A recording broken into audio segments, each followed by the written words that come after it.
Hi friend, good afternoon. আমি এসেছি আজকে সার্কিট হাউসে একটা কাজে। এখন ঘরে যাচ্ছি। দেখো ফ্রেন্ড, রাস্তা কত সুন্দর, পরিষ্কার, দেখতে কত সুন্দর লাগতেছে। আজকে কি বা আসছে, নৃত্য টিত্য আছে নাকি সার্কিট হাউসে। সবাই সুন্দর করে সাজুগুজু করে যাচ্ছে।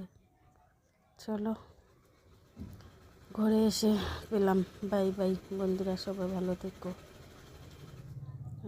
ভিডিওটি ভালো লাগলে একটা লাইক, সাবস্ক্রাইব, শেয়ার করো। ওকে বন্ধুরা, বাই বাই। চলো।